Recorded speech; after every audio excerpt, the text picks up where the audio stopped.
اللہ اسے کہتے ہیں جو زمین آسمان کا مالک ہے۔ یہ زمین آسمان اسی کے لیے، اس میں جو کچھ ہے اسی کے لیے۔ للہ ما فی السماوات و ما فی الارض، منزل کہا اللہ لا الہ الا هو الحی القیوم لا تاخذہ سنۃ ولا نوم۔ پہلے میں شاید کچھ آگے پیچھے کر گیا ہوں۔ اللہ لا الہ الا هو الحی القیوم لا تاخذہ سنۃ ولا نوم۔ کہا اللہ وہ ہے جو زندہ ہے، قائم ہے، ہمیشہ رہے گا۔ لا تاخذہ سنۃ ولا نوم، اللہ وہ ہے جسے نیند نہیں آتی، نیند تو دور کی بات، اسے اونگ بھی نہیں آتی۔ اب یہ اللہ نے تعارف اپنا کروائے۔ اللہ اسے کہتے ہیں جسے اونگ نہ آئے۔ اونگ کسے کہتے ہیں؟ ایک آدمی بیٹھا ہوا ہے اور بیٹھے بیٹھے یوں جھٹکا لگا، اسے کہتے ہیں اونگ۔ یعنی اونگ کے اندر آدمی کی نہ تو نیند پوری ہوتی ہے نہ ہی نیند آتی ہے، بس یوں آدمی جھٹکے لیتا ہے، اسے کہتے ہیں سنۃ ولا نوم، کہ اللہ کو یوں جھٹکا بھی نہیں آتا، یوں نیند اونگ بھی نہیں آتی۔ اب سوال کرنے والا سوال کرتا ہے، اللہ اگر تجھے نیند آ جائے، اگر تجھے اونگ آ جائے، تیری ربوبیت کے اندر فرق کیا پڑے گا؟ اگر تجھے اونگ آ جائے، بات میری سمجھ رہے ہو؟ میں اردو اس لیے بول رہا ہوں کہ ہمارے جماعت والے وہ اردو سمجھتے ہیں، اس لیے میں اردو میں بات کر رہا ہوں سب کے لیے۔ تو اونگ کیوں آ رہی ہے؟ اللہ اگر تجھے اونگ نہ بھی آئے تو تیری ربوبیت میں فرق کیا پڑے گا؟ اللہ کی ذات کہتی ہے کہ مجھے اونگ نہیں آتی۔ یہ سوال تو اس سے پہلے نبی موسیٰ نے بھی کیا تھا۔ موسیٰ علیہ السلام نے کہا اللہ اگر تجھے اونگ آ جائے تیری ربوبیت میں کیا فرق پڑے گا؟ اللہ کی ذات نے کہا موسیٰ تجھے اس طرح سمجھ نہیں آئے گی، 2 دن 2 راتیں، 2 دن اور 2 راتیں تجھے جاگ کے گزارنی ہے، بیدار رہ کر گزارنی ہے۔ بیداری کے اندر 2 دن 2 رات گزار، تیسرے دن آنا سوال کرنا، میں جواب دوں گا۔ 2 دن 2 راتیں موسیٰ علیہ السلام بیدار ہوئے، تیسرے دن آئے طور پہاڑ پر کہ اللہ میں 2 دن 2 راتیں بیداری کی حالت میں گزار آیا ہوں، جاگ کر کے گزار آیا ہوں، اے اللہ میرا سوال وہیں پر ہے، بتا تجھے نیند کیوں نہیں آتی، تجھے اونگ کیوں نہیں آتی؟ اگر اونگ آ جائے تو نقصان کیا ہے؟ اللہ کی ذات نے کہا موسیٰ اپنے ہاتھوں کے اندر یوں پانی کے پیالے پکڑ لیجئے۔ موسیٰ علیہ السلام نے پانی کے پیالے پکڑے۔ اللہ یہ کون سا مشکل کام ہے، میں 2 پیالے لے کے کھڑا ہو جاؤں؟ فرمایا موسیٰ خیال کرنا یہ پانی بھی نہ گرے، پیالے بھی نہ گریں، پیالے ٹوٹے بھی نہ۔ اللہ عجیب بات ہے، میں نبی ہوں، ایک نبی کے اندر جنتی 40 آدمیوں کی طاقت ہوتی ہے، ایک جنتی کے اندر دنیا کے 100 آدمی کی طاقت ہوتی ہے، گویا ایک نبی کے اندر 4000 انسانوں کی طاقت ہوتی ہے۔ اللہ 2 پیالے لے کے کھڑے ہونا کوئی مشکل نہیں ہے، موسیٰ کھڑے رہنا بیداری کی حالت میں، دیکھیں پانی گرنا نہیں چاہیے، یوں پیالے پانی کے لے کے نبی موسیٰ کھڑے ہیں، یوں کھڑے ہوئے۔ اللہ کی ذات نے ہوا کو حکم دیا کہ ہوا چل اور میرے نبی موسیٰ سے ٹچ ہو کے گزرنا ہے۔ 2 دن 2 راتیں آدمی جاگ کے گزارے، بیداری میں گزارے، گرمیوں کے دن ہوں، ادھر سے ہوا چلے، بدن کو ٹچ کرے، آدمی جومنا شروع کر دیتا ہے، یوں اونگ آتی ہے، نیند آتی ہے، یوں پیالے لے کے کھڑے، ادھر سے ہوا چلی، اس لیے کہ ہوا بھی تو میرے رب کے حکم کی محتاج ہے، اللہ نہ چاہے تو ہوا بھی نہیں چلتی، ہوا چلی ہے، جیسے ہی نبی موسیٰ کے ساتھ ٹچ ہوئی ہے، ادھر سینے سے ہوا لگی ہے، ادھر چہرے پہ ہوا لگی ہے، نبی موسیٰ کو نیند آئی، یوں پیالے سے پیالہ ٹکرایا، پانی زمین پہ گرا، اور یوں کر کے موسیٰ علیہ السلام چکنے ہوئے اور کہا کہ یہ کیا ہوا؟ پانی بھی گر گیا، پیالہ بھی ٹوٹ گیا۔ اللہ کی ذات نے کہا موسیٰ میں نے تجھے کہا تھا پیالہ بھی نہ گرے، پانی بھی نہ گرے، پیالہ ٹوٹنا بھی نہیں چاہیے، یہ کیا کیا؟ کہ اللہ مجھے اونگ آ گئی ہے۔ اللہ کی ذات نے کہا یہی تو بتانا چاہتا ہوں، لا تاخذہ سنۃ ولا نوم، رب کہتے اسے ہیں جسے نیند نہ آئے، جسے اونگ نہ آئے۔ اگر تجھے اونگ آ گئی، تو 2 پیالے پانی کے نہیں سنبھال سکا، رب کو اونگ آ جائے تو کائنات کو کون سنبھالے گا؟ کائنات کو کون سنبھالے گا؟ مجھے اونگ نہیں آتی۔ اور دوسرا فائدہ یہ ہے، اونگ نہیں آتی، ہو سکتا ہے کسی وقت میرے کسی بندے کا دل کرے مجھ سے صلح کرنے کو، مجھ سے بات کرنے کو، دل کرے کہ میں رب سے باتیں تو کروں، اپنے گناہوں پہ معافی تو مانگ لوں۔ مصیبت کسی وقت بھی آ سکتی ہے، تکلیف کسی وقت بھی آ سکتی ہے۔ میرا بندہ کسی وقت تکلیف میں مبتلا ہو جائے، مصیبت میں مبتلا ہو، اور میرے سامنے ہاتھ اٹھائے، پتہ چلے رب تو سویا ہوا ہے، ہاتھ اٹھائے پتہ چلے رب تو اونگ کے اندر ہے۔ فرمایا میں نے اعلان کر دیا میرے بندے، تیرا جب دل چاہے، جس وقت چاہے، جہاں پہ چاہے، جس بولی میں چاہے، جس انداز میں چاہے، جس بولی سے چاہے، تو زبان سے بول، تیری مرضی، تو زبان سے نہ بول، تو دل سے مجھ سے بات کر، تیری مرضی۔ پکارنا تیرا کام ہے۔ اس عمر کے حصے میں پہنچ گیا جب باپ کا بیٹا باپ کی بات کو نہیں سنتا، باپ آواز دیتا ہے، بیٹا کہتا ہے کہ بولنے دو، اس کی تو عادت بن گئی ہے، یہ ہر وقت آوازیں دیتا رہتا ہے، اولاد تیری نہیں سنتی۔ اس حصے میں پہنچ کر بھی پکارنا تیرا کام ہے، تیری آواز پہ لبیک کہہ دینا میں خدا کا کام ہے۔ مجھے پکار، میں تیری پکار سنوں گا، اور یوں سنوں گا، پھر میں یہ بھی نہیں دیکھوں گا اس کی پارٹی کون سی ہے، میں یہ بھی نہیں دیکھوں گا اس کا خاندان کون سا ہے، میں یہ بھی نہیں دیکھوں گا یہ تو میرا نافرمان ہے، یہ بھی نہیں دیکھتا۔ موسیٰ علیہ السلام نے دعا کی، قوم کو اکٹھا کیا، بچوں کو لیا، عورتوں کو لیا، اکٹھا کر کے کھڑے ہو گئے، اللہ میری قوم کے اوپر قحط آ چکا ہے، بارش نہیں ہو رہی، اللہ بارش تو نازل کر دے۔ فرمایا موسیٰ تیری قوم کے اندر ایک بندہ ایسا ہے جس نے مجھ سے اتنی دشمنی کی ہے، اتنا مجھے میرا دل دکھایا، اتنی نافرمانی کی، اتنی نافرمانی کی ہے، اس کے ہوتے ہوئے میں اس بستی کے اوپر رحمت نازل نہیں کر سکتا۔ اس ایک آدمی کی نحوست کی وجہ سے میں پوری بستی پہ رحمت نازل نہیں کر رہا۔ اندازہ کیجئے ایک آدمی منحوس ہو، اس کی نحوست پورے علاقے پہ اثر کرتی ہے۔ اب وہ بات سمجھ آئی ہے جو تمہیں میرے نبی نے کہا تھا، ایک بے نمازی کی نحوست 40 گھروں تک جاتی ہے، یہ نحوست ہے گناہوں کی۔ فرمایا تیری قوم کے اندر موسیٰ ایک آدمی ایسا ہے، وہ نکل جائے میں ابھی رحمت نازل کرتا ہوں، میرے لیے رحمت نازل کرنا، بارش نازل کرنا کوئی مشکل نہیں، میں تو کن کہوں گا فیکون، بارش ہو جائے گی، لہٰذا وہ آدمی ہو میں رحمت نازل نہیں کروں گا۔ موسیٰ علیہ السلام سپیکر پہ آئے، ممبر پہ آئے، میری قوم ہم میں سے کوئی ایک آدمی ایسا ہے جو رب کا نافرمان ہے، وہ نکلے یہاں سے، جب تک وہ یہاں پر بیٹھا ہے اتنی دیر تک خدا کی رحمت نازل نہیں ہو سکتی، وہ بڑا گندا نافرمان ہے، اس کی وجہ سے بارش رکی ہوئی ہے۔ اب قوم نے دیکھنا شروع کر دیا وہ بدبخت کون آدمی ہے جس کی وجہ سے پوری برا بستی کے اوپر رحمت نہیں برس رہی، وہ آدمی کون سا ہے؟ یہ بھی قوم دیکھ رہی، کوئی اٹھے ابھی اٹھے ابھی اٹھے، کوئی نہیں اٹھ رہا۔ یہ حالت کے اندر ادھر آسمانوں سے بارش نازل ہونا شروع ہو گئی، بارش آ گئی۔ قوم نے کہا موسیٰ تو نے کہا تھا ہم میں کوئی آدمی ایسا ہے جو بڑا نافرمان ہے، جب تک وہ ہے وہ بارش نہیں نازل کرے گا۔ اٹھا بھی کوئی نہیں، گیا بھی کوئی نہیں، تو بارش کیسے آ گئی؟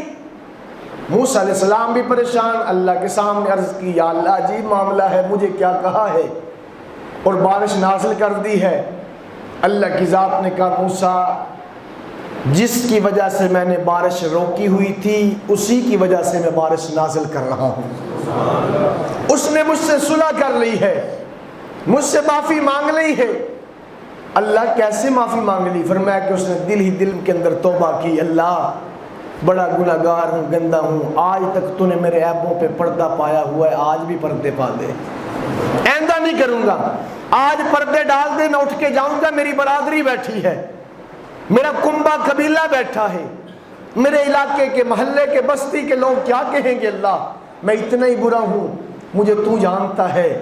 اے اللہ تجھ سے معافی مانگتا ہوں، آئندہ کے بعد تیری نافرمانی نہیں کروں گا، مجھے معاف کر دے۔ اللہ نے بارش نازل کر دی۔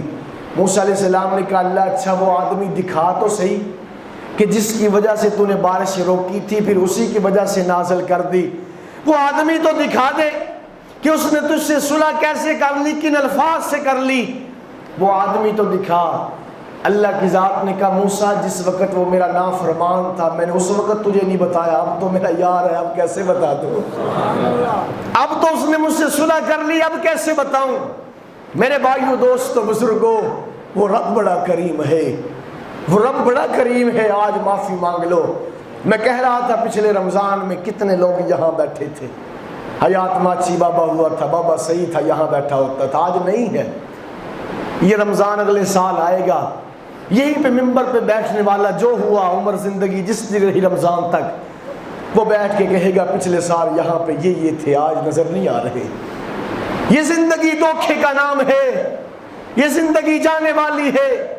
میرے بھائیو دوستو بزرگوں، رب سے صلح کر لو، یہ جو چند گھڑیاں باقی رہ گئی ہیں اس میں رب کو منا لو، اپنا تعلق مسجد سے پختہ کر لو کہ ہم صرف 30 دن کے نمازی نہیں ہیں، انشاءاللہ اب ہم پوری زندگی کے نمازی بن جائیں گے۔ یہ عزم کر لو، اللہ میں پوری زندگی کا نمازی بن چکا ہوں، اب میں تجھ سے صلح کر چکا ہوں، میں نے ہاتھ تیرے ہاتھ میں دے دیے ہیں، اللہ میرا ہاتھ چھڑا کے کسی اور کے ہاتھ میں نہ دینا، میں نے تجھ سے صلح کر لی۔ اور لکھا ہے ہمارے حضرت شاہ صاحب فیصل آباد کے سید جبیل حسین شاہ صاحب، وہ فرما رہے تھے یہ جو رات گزری ہے یہ رات لیلۃ القدر کی رات تھی۔ اللہ والوں کو سمجھتے ہیں، نشانیاں جانتے ہیں۔ شاہ جی کا بیان صبح درس کا سن رہا تھا، وہ کہہ رہے تھے کہ یہ جو رات گزری ہے یہی رات لیلۃ القدر کی رات تھی۔ میرے بھائیو دوستو بزرگوں، خوش قسمت ہے جن کو نصیب ہو گئی، خوش قسمت ہے جنہوں نے رب روٹھے کو منا لیا، اپنے گناہوں پہ معافی مانگ لی۔ آ جاؤ خدا کی قسم اس مسجد سے تعلق جوڑ لو، اس مسجد کے ساتھ وابستہ ہو جاؤ۔ مسجدیں، حدیث میں آتا ہے کہ یہ ساری کی ساری مسجدیں یہ بیت اللہ کی بیٹیاں ہیں، یہ بیت اللہ کی کیا ہیں؟ بیٹیاں ہیں، بیت اللہ کی، خانہ کعبہ کی بیٹیاں ہیں یہ مسجدیں۔ حدیث میں آتا ہے یہ مسجدیں یوں ہی اٹھائی جائیں گی اور جنت کے اندر داخل کر دی جائے گی۔ قیامت کے دن ہر چیز تباہ و برباد ہو جائے گی، اللہ اس زمین کو یوں اٹھائے گا، جنت میں داخل کر دے گا۔ میرے بھائیو ان مسجدوں سے اپنا تعلق بناؤ، ان مسجدوں کے در و دیوار سے تمہارا تعلق ہونا چاہیے۔ جس وقت میرا جنازہ اٹھے جاؤں تو یہ مسجد کے در و دیوار روئیں، اللہ میرا نمازی چلا گیا، میرا ایک نمازی مجھ سے کم ہو گیا۔ ان مسجدوں کے ساتھ ایسی دوستی لگاؤ جنہوں نے مسجدوں سے تعلق بنایا ہے، ان مسجدوں کے ساتھ تعلق بنایا، پھر وہ ایسا بنایا پھر وہ مسجد کے ساتھ ہو کے رہ گئے۔ مسجد کی کسی چیز کے ساتھ نسبت ہو جائے، صفائی کرنے کا موقع ملے تو ضرور کیا کرو، مسجد کی کوئی چیز ٹھیک کرانے کا موقع ملے تو ضرور کیا کرو، مسجد کے کسی کام کی خدمت مل جائے تو غنیمت سمجھا کرو۔ اللہ کے نبی صلی اللہ علیہ وسلم بیٹھے ہیں، حضور نے فرمایا میرے صحابہ یہاں مسجد نبوی کے اندر ایک بوڑھی مائی آ کے صفائی کرتی تھی، وہ مائی 2-3 دن سے نظر نہیں آ رہی، کہاں گئی؟ آقا اس بوڑھی اماں کا تو انتقال ہو چکا ہے۔ حضور نے فرمایا مجھے بتایا کیوں نہیں؟ یا رسول اللہ دور کی رہنے والی تھی، رات کے وقت فوت ہوئی، ہم نے کہا آپ کو تکلیف ہوگی جانے میں، ہم نے آپ کو نہ بتایا۔ اللہ کے نبی نے فرمایا جلدی کرو مجھے اس کی قبر کے اوپر لے چلو۔ اللہ کے نبی اس کی قبر پہ گئے ہیں، کھڑے ہو کے دعا کی ہے، اللہ یہ تیرے گھر کی صفائی کیا کرتی تھی، اللہ اس کی قبر کی صفائی کر کے رکھ دے، اس کی قبر کو صاف کر دے، قبر کو منور کر دے، روشن کر دے۔ میرے بھائیو دوستو بزرگوں، مسجدیں یوں آباد کیا کرو۔ تمہارے گھر میں کوئی نماز نہیں پڑھتا، اس کی منت کرو، سماجت کرو کہ اس کا تعلق مسجد سے بن جائے۔ تمہاری جن سے یاری ہے، تمہاری جن سے دوستی ہے، یاد رکھو یہ تمہاری دوستی نہیں ہے، تم اپنے نماز جنازہ کی صف اول کا انتظام کر رہے ہو. جن دن سے تمہاری دوستی ہے تمہارے جنازے پہ یہ لوگ صف اول میں کھڑے ہوں گے. اب مجھے اور آپ کو دیکھنا یہ ہے کہ میں اپنی نماز جنازہ پہ صف اول کے لیے کن کن آدمیوں کو تیار کر رہا ہوں, کن سے تعلق بنا رہا ہوں. نمازی بناؤ, نمازیوں سے تعلق رکھو, تاکہ تیری نماز جنازہ کے لیے جب کھڑے ہوں پہلی صف کے اندر وہ لوگ کھڑے ہوں جن کا وضو بھی پورا ہو, جن کو جنازے کی دعائیں بھی آتی ہوں, جنازے کا طریقہ بھی آتا ہو. ورنہ لوگ وہ کھڑے ہوتے ہیں جن کا مسجد سے دور دور کا تعلق بھی نہیں ہوتا, وضو کرتے وہ بھی ٹھیک نہیں کرتے, صحیح وضو کرنا نہیں آتا. میرے بھائیو دوستو بزرگوں, اورنگزیب عالمگیر بادشاہ گزرا ہے مغلیہ دور کے اندر, بڑا نیک بادشاہ گزرا. ہمارے مدارس کے اندر فتاوی عالمگیریہ فتاوی پڑھایا جاتا ہے, فتاوی کی کتاب وہ اسی کا لکھا ہوا ہے. اورنگزیب عالمگیر اس نے 500 علماء کو اکٹھا کیا. اکٹھا کرنے کے بعد اس نے کہا کہ مسائل لکھو, ایک فتویٰ تیار کرو. 500 علماء کو بٹھا کر کے ایک فتویٰ تیار کیا, لکھوایا. اس کا نام فتاوی عالمگیری ہے. اس نے جس وقت مسجد بنائی ہے, شاہی مسجد اس نے بنائی, تو اس نے اعلان کیا تھا اورنگزیب عالمگیر نے کہ مسجد کی بنیاد کے لیے مسجد کی پہلی اینٹ وہ رکھے جس کی بالغ ہونے کے بعد کبھی تہجد کی نماز قضا نہ ہوئی ہو. مسجد کی پہلی اینٹ وہ رکھے جس کی پوری زندگی میں کبھی تہجد کی نماز قضا نہ ہوئی ہو. اعلان کر دیا, گھنٹہ 2 گھنٹے انتظار کی, کوئی آگے نہیں بڑھ رہا. کسی نے کہا مجھے 10 سال ہوئے تہجد پڑھنا شروع کی, کسی نے کہا مجھے 20 سال ہوئے, کسی نے کہا 5 سال, کسی نے کہا ہفتہ 2 ہفتے, مہینہ ہوا. جب 2 گھنٹے گزرے کوئی آگے نہ بڑھا. اورنگزیب عالمگیر یہ وقت کا بادشاہ آگے بڑھا. بڑھنے کے بعد اس نے اینٹ اٹھائی, کہا لوگوں سنو, رب محمد کی قسم جب سے ہوش سنبھالی ہے میں نے کبھی تہجد کی نماز قضا نہیں کی. وقت کا حکمران ہے. یوں اینٹ رکھی اس نے, اور اس نے شاہی قلعے کے اندر موتی مسجد بنی ہوئی ہے. شاہی قلعے کے اندر یہ اس نے موتی مسجد شاہی قلعے کے اندر بنائی تھی, اس لیے کہ ہمارے گھر کی عورتیں اس مسجد میں آ کے نماز پڑھیں. ہم مسجد میں جائیں گے باہر شاہی مسجد میں, اور عورتوں کے لیے اس نے گھر میں ایک جگہ مخصوص کر کے مسجد بنائی تھی, موتی مسجد.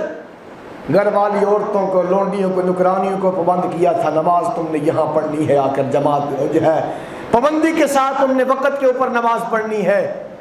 اور باہر مردوں کے لیے شاہی مسجد بنائی, اور وہاں پر بھی عجیب معاملہ تھا. مسجد کے لیے امام صاحب کو رکھا.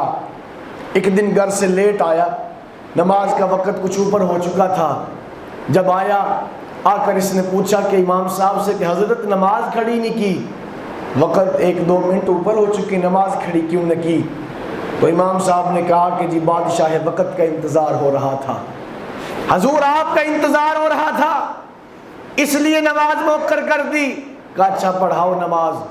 نماز پڑھائی, نماز پڑھی. پڑھنے کے بعد کہا آئندہ کے بعد اس امام صاحب کو مصلی پہ کھڑا نہ ہونے دیں, امام کا کوئی اور بندوبست کریں, اس لیے کہ مجھے اپنے مسجد کے مصلی پہ وہ امام چاہیے جو اللہ کی نماز پڑھائے, وہ نہیں چاہیے جو بادشاہ وقت کی نماز پڑھائے.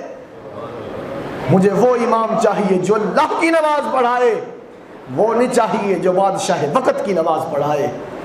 میرے بھائیوں دوستو بزرگوں, ان لوگوں کا تعلق مسجد کے ساتھ تھا, مسجدوں کو آباد کیا کرتے تھے. پوری دنیا کا تعلق مسجدوں کے ساتھ تھا.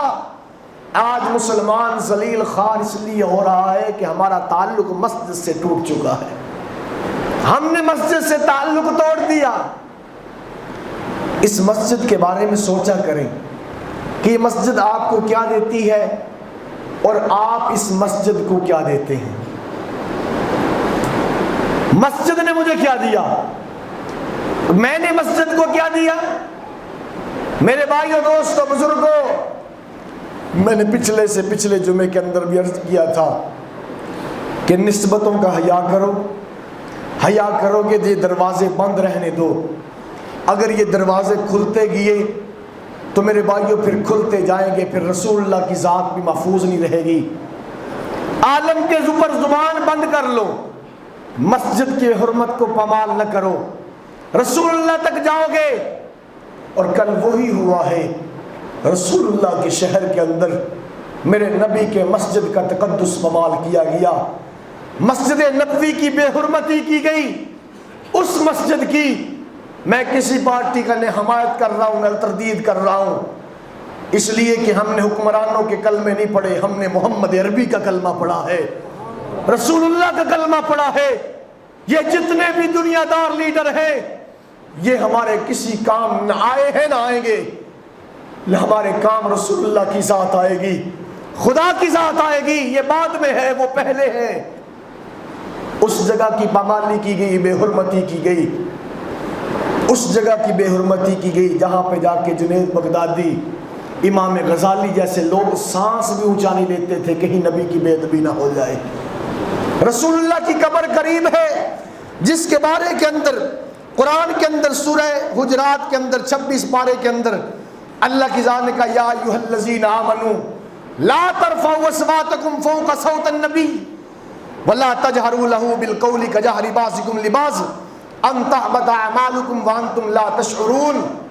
فرمایا کہ اے ایمان والو سنو، میرے نبی کی زبان سے، میرے نبی کی آواز سے اپنی آواز کو اونچا نہ کرنا، اور ان کے سامنے آ کے بات ایسے نہ کرنا جس طرح آپس میں باتیں کرتے ہو۔ حضرت شیخ الحدیث مولانا زکریا رحمۃ اللہ علیہ، جن کی یہ فضائل اعمال ہر مسجد میں پڑھی جاتی ہے، ان کی لکھی ہوئی شیخ الحدیث مولانا زکریا رحمۃ اللہ علیہ کی یہ کتنے سال مسجد نبوی کے اندر رہے ہیں، ان کے بارے میں آتا ہے صرف 2 مرتبہ اللہ کے نبی کے روضے کے سامنے گئے ہیں۔ ساری زندگی کتنے سال وہاں رہے؟ صرف 2 مرتبہ۔ ایک مرتبہ مولانا حسین احمد مدنی رحمۃ اللہ علیہ گئے تو یہ ان کے پیچھے چلتے چلتے ان کے پیچھے یوں کھڑے ہو گئے، وہیں پہ درود و سلام پڑھا تو واپس ہو گئے۔ دوسری مرتبہ مولانا یوسف بن نوری رحمۃ اللہ علیہ یہ آئے اللہ کے نبی کے روضے کے اوپر، یہ بھی سید تھے، جب یہ آئے حضرت مولانا زکریا ان کے پیچھے چلتے چلتے آئے، یوں ان کے کندھے کے اوپر ہاتھ رکھا، یوں سر جھکایا، یوں درود و سلام پڑھا، یوں پیچھے جانے لگے۔ مولانا یوسف بن نوری نے یوں ہاتھ پکڑا، ہاتھ پکڑ کے یوں پیچھے دیکھا، حضرت خیریت ہے؟ کیوں پیچھے کھڑے ہیں؟ سامنے آؤ۔ مولانا زکریا کی چیخیں نکل گئی، کہا حضرت کتنے سال ہو گئے ہیں مجھے اس مسجد نبوی کے اندر درس دیتے ہوئے؟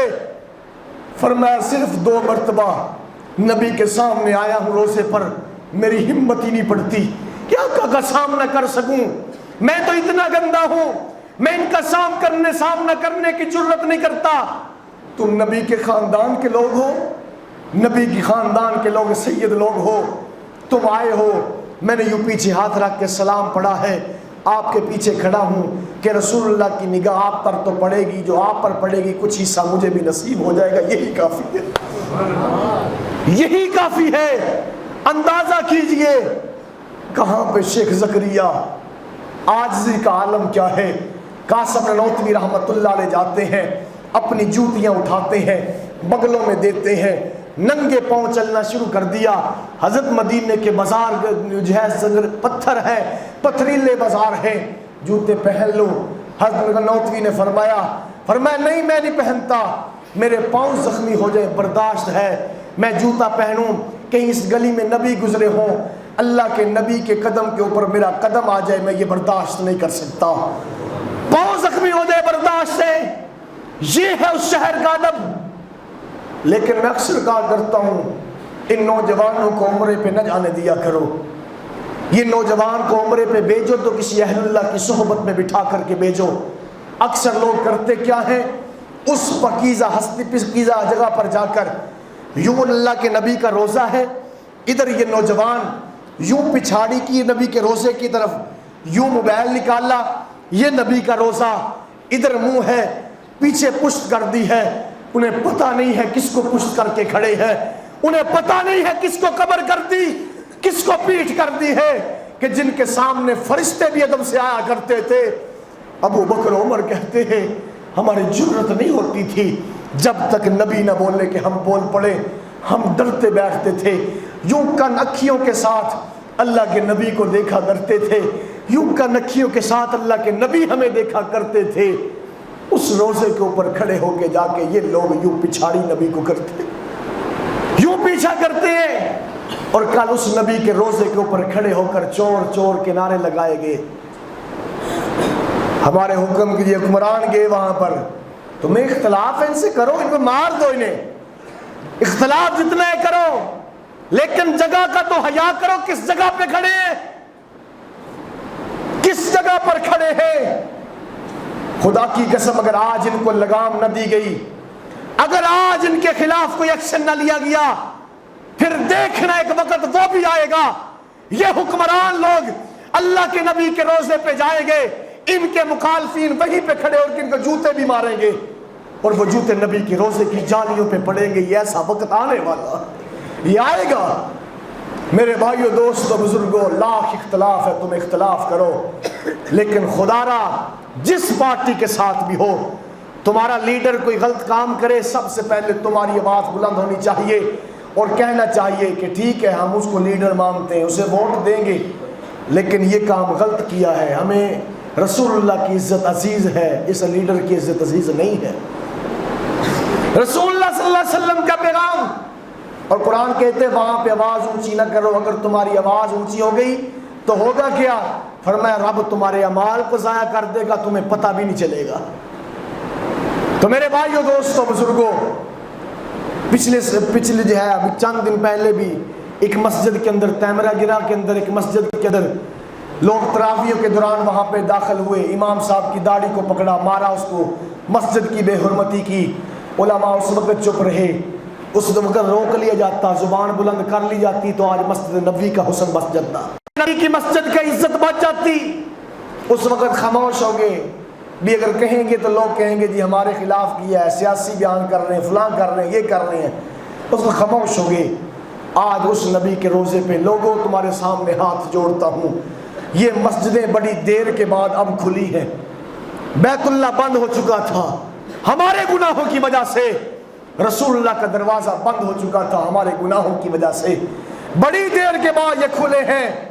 ایسا نہ ہو کہ یہ پھر بند کر دیے جائیں، ایسا نہ ہو کہ یہ پھر جناب علی ایسا کر دیا جائے۔ تو خدا کے لیے اختلاف رکھو، اختلاف ایک حد کے اندر رہ کے لڑا کرو۔ پچھلے سال کو جو ہے، پچھلے سے پچھلے جمعے کے اندر بھی میں نے کہا تھا، گالیاں نہ بکو، یہ لوگ تمہارے جنازوں پہ جائیں گے، وہ لوگ تمہارے جنازوں پہ نہیں آئیں گے، یہ لوگ تمہاری خوشی غمی میں داخل ہوں گے، وہ لوگ تمہاری خوشی غمی میں داخل نہیں ہوں گے۔ ان کو بگاڑ کر کن سے تم لگا رہے ہو؟ تو یاد رکھو، توبہ کرو اجتماعی طور کے اوپر کہ یہ بہت بڑا نقصان ہوا ہے، بہت بڑا سانحہ ہوا ہے، اور آفرین ہے مجھے حکمران سعودیہ کہ اس نے اعلان کیا ہے کہ ان کو سزا بھی دی ہے، اور آئندہ کے لیے پکا ان کا داخلہ مسجد نبوی کے اندر بند کر دیا، جنہوں نے وہاں پہ چور چور کے نعرے لگائے۔ اندازہ کرو ہمارے دروازے وہاں پہ بند ہو جائیں، ان کی وجہ سے، ان لیڈروں کی وجہ سے وہاں کے دروازے بند ہو جائیں، پیچھے بچتا کیا ہے؟ پیچھے بچتا کیا ہے؟ اور آج صبح کی نماز کے اندر جو ہے امام کعبہ نماز پڑھا رہا تھا، اتنا رو رہا تھا، اسی آیت کے اوپر آ کر امام کعبہ کی ہچکی بج گئی جب اس نے کہا یا ایھا الذین آمنوا لا ترفعوا اصواتکم فوق صوت النبی۔ اس آیت کو اس نے بار بار پڑھا کہ لوگو، ایمان والو، اللہ کا قرآن کہتا ہے نبی کی آواز سے اپنی آواز کو اونچا نہ کرنا۔ اور آج کل یہاں پہ کیا ہوا؟ تو میرے بھائیو، دوستو، بزرگوں، بات کہنے کا مقصد یہ ہے، خدا کے لیے سب سے عظیم رشتہ ہمارا کس کے ساتھ ہے؟ اللہ کے بعد کس کے ساتھ ہے؟ رسول اللہ کے ساتھ ہے۔ یہ ہمارے ایمان کے مرکز ہے، یہ ایمان کے محور ہے، ان کے ساتھ ہمارا سب سے پہلا رشتہ ہے، یہ سب سے اہم رشتہ ہے۔